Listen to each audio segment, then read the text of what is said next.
Hola a todos y todas, mi nombre es Camila Cárdenas Neira y este semestre acompañaré a la profesora Luisa Martín Rojo en la asignatura Multilingüismo y Lenguas en Contacto. Juntas coordinaremos la práctica 1 titulada Paisajes Lingüísticos. El objetivo de esta presentación es que conozcan en qué consiste esta práctica y cuáles son las distintas fases o etapas que tendrán que desarrollar para llevar a cabo las entregas del trabajo. Estas entregas son tres. En primer lugar, se abrirá un foro al inicio del curso para que compartan las fotografías que recojan durante la práctica y en conjunto con el grupo podamos hacer comentarios en torno a ellas. También se prevé que realicen una presentación oral acompañada de un PowerPoint con audio o de un vídeo, según escojan. Esta presentación tendrá una duración de 10 minutos y será grabada para que pueda ser visionada por todo el grupo.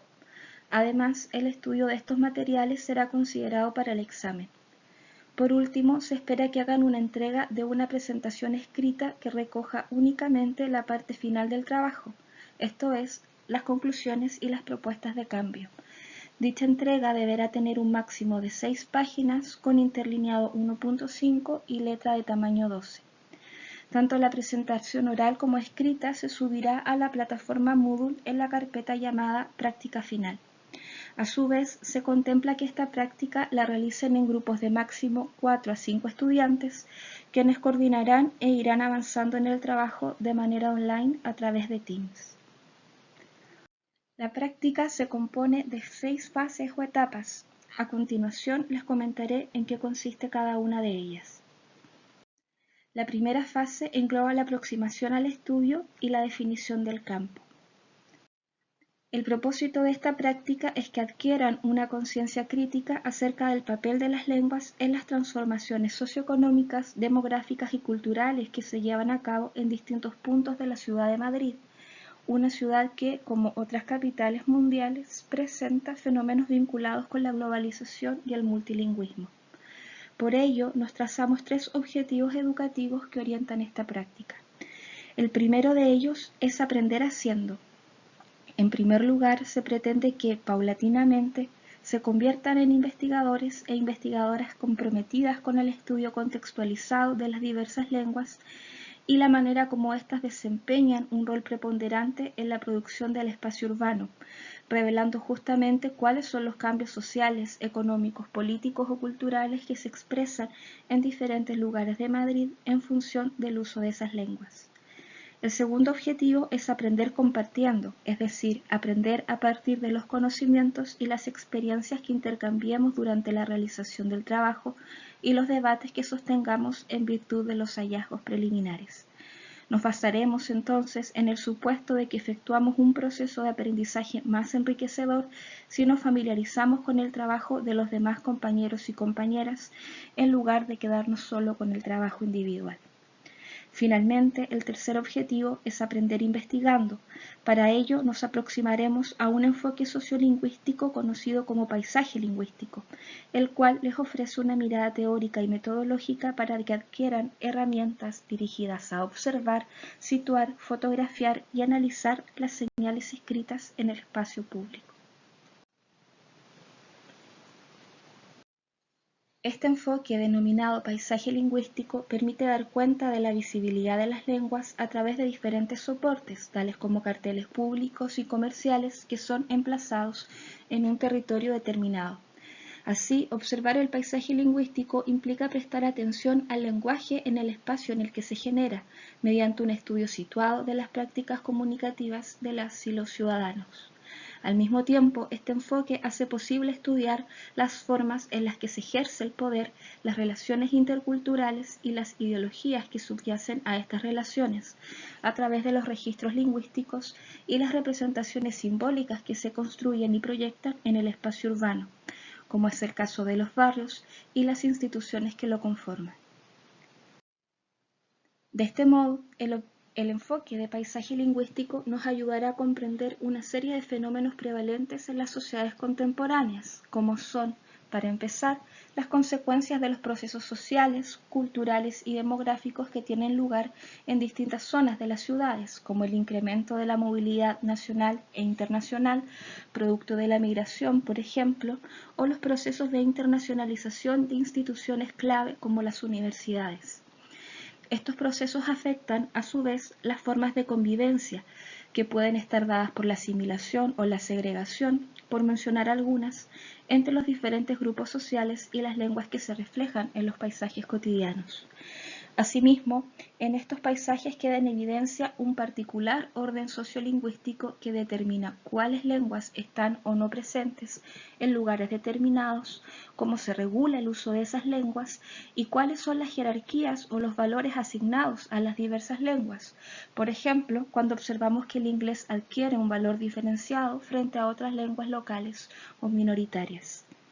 Teniendo en cuenta estos fenómenos y en función de los resultados que arroje el trabajo, nos resultará posible proponer cambios en las políticas lingüísticas, respondiendo, entre otras preguntas, ¿cómo es posible mejorar la integración y la igualdad lingüística?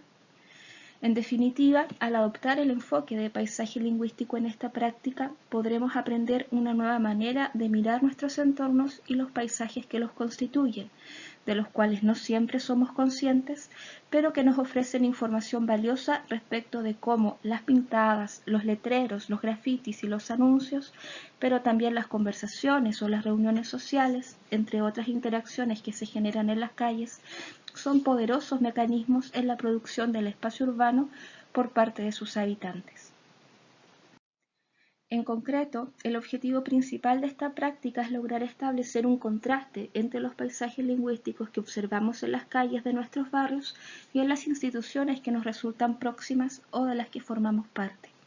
En este sentido, podremos advertir, por un lado, cómo en las instituciones existen políticas lingüísticas que regulan, desde arriba, cuáles lenguas pueden o no utilizarse.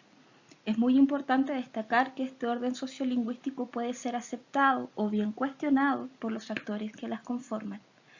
Por otro lado, también podemos vislumbrar cómo en las calles las y los ciudadanos construyen el paisaje lingüístico desde abajo, esto es, a partir de sus propios intereses y modos cotidianos de usar y apropiarse del espacio urbano. Por lo tanto, hay dos cuestiones clave a tener en cuenta. Primero, que existe una direccionalidad en la aplicación del poder que dictamina si se expresa y cómo se expresa la diversidad lingüística. Y segundo, que son las y los hablantes en cuanto a actores sociales quienes mantienen o subvierten esta realidad a partir de sus acciones. Hechos estos alcances, lo que se espera con esta práctica es que dicho contraste sea estudiado por el conjunto de la clase, de tal manera que 5 grupos se enfoquen en el estudio de las instituciones, sobre todo la UAM, y 5 grupos se enfoquen en los barrios de Madrid. Entonces, ¿cómo vamos a definir el campo para obtener la muestra del estudio? Cada grupo se especializará en una de las siguientes opciones. Por una parte, están los espacios o áreas específicas de la institución. En la UAM, por ejemplo, pueden observarse la biblioteca, la facultad, los servicios o las zonas comunes de desplazamiento o reunión. Pueden considerarse también otros lugares como asociaciones de estudiantes o asociaciones ciudadanas, los colegios con sus aulas, comedores, etc. Y por otra parte están las zonas o barrios de donde proceden las y los integrantes del grupo o el entorno que frecuentan. Aquí pueden seleccionar un barrio en concreto que resulte de interés para todo el grupo, contrastar entre los barrios de sus integrantes o bien priorizar una zona próxima a la institución estudiada. Una vez que tengan claridad de la opción que tomarán, es importante que especifiquen cuál área o zona van a explorar, apuntando los nombres de las calles y los lugares concretos que van a privilegiar, y busquen información general del barrio o institución que elijan, de tal manera que esto les permita interpretar y explicar los resultados que obtengan a partir de esta delimitación.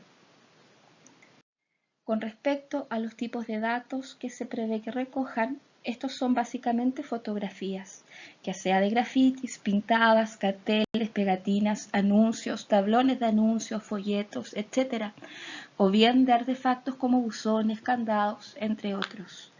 En cuanto a cómo van a llevar a cabo esta recolección de la muestra, está contemplado que recorran los espacios que escojan y tomen las fotografías in situ, sin olvidar anotar en dónde las registraron. Por ejemplo, identificar el nombre y la altura de la calle y el tipo de recinto es clave.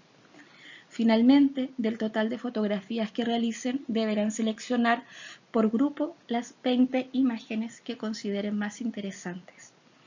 Para efectos prácticos pueden distribuirse en parejas para explorar puntos específicos y facilitar así la recolección. Una vez que hayan efectuado la recogida del material, darán paso al análisis preliminar de los datos y al esbozo de las preguntas de investigación. Hay dos preguntas transversales a las que se espera que respondan.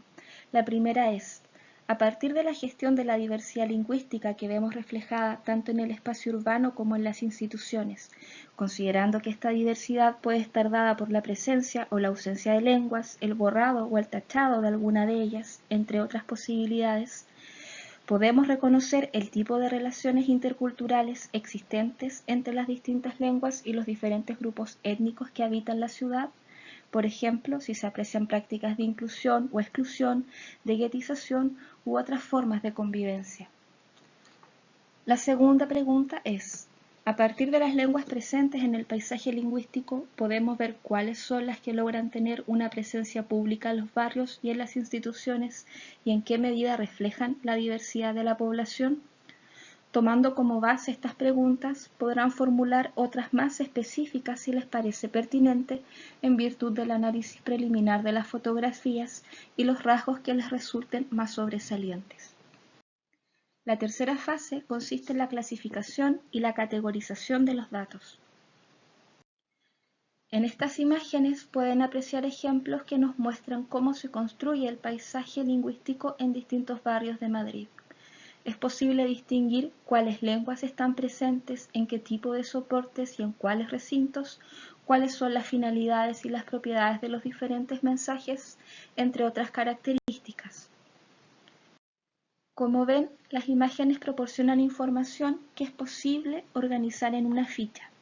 Así, para cada una de las 20 imágenes que seleccionen, tendrán que completar una ficha que incluye 8 campos en total, a saber: determinar si el paisaje tiene un carácter monolingüe o multilingüe en función de la cantidad de lenguas que se visibilizan. Determinar cuál es la lengua principal y secundaria, en cuyo caso puede haber más de una. Señalar la localización del barrio. Indicar el soporte en el cual se realiza el mensaje. Establecer su finalidad y sus propiedades en relación con el uso de las lenguas y apuntar comentarios adicionales que den cuenta de este uso. Habiendo completado las fichas respectivas, podrán dar paso al análisis propiamente tal.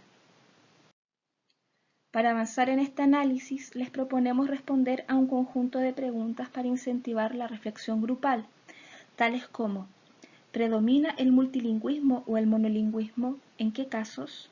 Por ejemplo, habrá casos en los que predomine el multilingüismo porque la zona observada concentra mucha actividad dirigida a la promoción del turismo.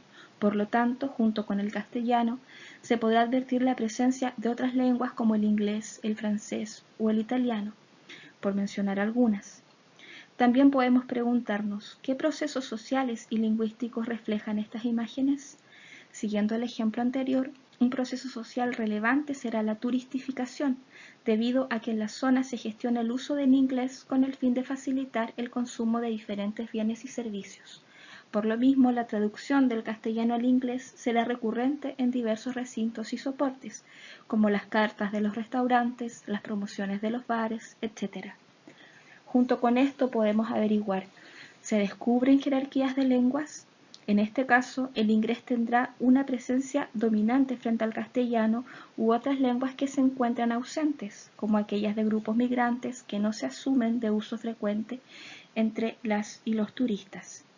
Además, podemos preguntarnos: ¿reflejan los paisajes la diversidad lingüística de la población? Probablemente la turistificación incida en que esta diversidad esté restringida para visibilizar solo aquellas lenguas que añaden un valor económico o simbólico al barrio, por ejemplo, asociado al carácter cosmopolita o moderno, y como contraparte se excluyan otras lenguas minoritarias que carecen de este valor. Otra pregunta que podemos abordar es: ¿en qué zonas, esferas de actividad y con qué finalidades se observa más presencia de lenguas diferentes? Tentativamente, cuanto más centrales sean estas zonas y estén más abocadas al turismo u otras actividades de consumo facilitadas por el flujo de personas, habrá mayor presencia de lenguas que aporten al intercambio comercial. Por último, será posible responder: ¿qué conclusiones sacan sobre la distribución de las lenguas en los barrios y en las instituciones? Esto podrán consensuarlo una vez que hayan contrastado sus propios hallazgos con los de sus compañeros y compañeras. Podrán observar diferencias y encontrar razones que expliquen esas diferencias. Para ir preparando las conclusiones y las propuestas de cambio, los grupos recibirán retroalimentación tanto por parte de las profesoras como de los demás grupos, de las publicaciones en el foro en primera instancia y más adelante del PowerPoint o vídeo compartido. Esto les permitirá tener una idea de los resultados globales. En primer lugar, les pediremos realizar una conclusión conjunta acerca de la actividad que incluya una síntesis global de lo encontrado. Junto con ello, les solicitaremos responder: ¿qué han aprendido? ¿A qué dificultades han hecho frente? En segundo lugar, y en relación con los resultados presentados por el resto de los grupos, les pediremos precisar lo siguiente: ¿convergen o divergen las fotografías de las zonas respectivas, atendiendo el contraste entre la UAM u otra institución que elijan y los barrios? ¿De qué nos informa el contraste o la ausencia de él? ¿Cómo se regulan en las instituciones y en las calles la presencia de diversas lenguas? ¿En qué medida construyen las y los hablantes el paisaje lingüístico? En tercer lugar, quisiéramos que respondan: ante lo observado, ¿propondrían cambios? ¿Qué cambiarían de las políticas y las prácticas lingüísticas en las instituciones y en los barrios que estudiaron? ¿Qué creen que pueden hacer las y los hablantes para cambiar? Por último, y como les mencioné al inicio, la presentación de resultados se hará mediante 3 entregas. Para la primera entrega subirán al foro las fotografías que recoja cada grupo para poder comentarlas con el resto de la clase. La idea es que esta discusión les resulte de utilidad para enriquecer sus respectivos trabajos. El plazo previsto para esta actividad es entre mediados de febrero y la segunda semana de marzo aproximadamente. Las fechas específicas las confirmaremos a la brevedad. Para la segunda entrega realizarán una presentación oral acompañada de un PowerPoint con audio o de un vídeo que será compartido con el resto de la clase. El plazo previsto para esta actividad es a fines de abril. Pronto les confirmaremos la fecha exacta. La tercera entrega consiste en la presentación escrita que harán llegar el día del examen, el cual está previsto para el 18 de mayo.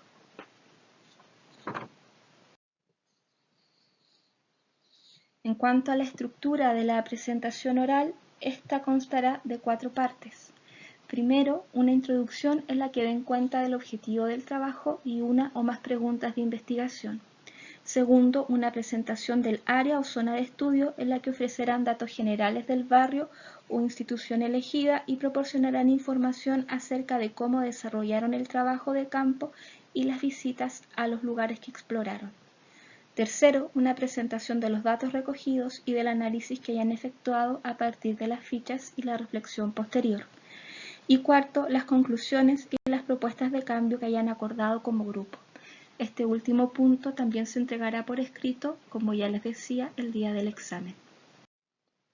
Finalmente, con respecto a la estructura de la presentación escrita, deberán detallar, de un lado, las conclusiones en las que sinteticen los hallazgos obtenidos y contesten a las preguntas: ¿qué conocimiento les ha aportado este trabajo? ¿Qué dificultades han encontrado? Y de otro lado, las propuestas de cambio en las que respondan: ¿cambiarían algo del paisaje lingüístico y de las normas que lo regulan? Cualquier duda o aclaración que quedara pendiente podrán plantearla en clases. Tengan presente que dispondrán de una guía constante para llevar a cabo esta práctica e iremos resolviendo las inquietudes que surjan en conjunto. Saludos y cuídense mucho.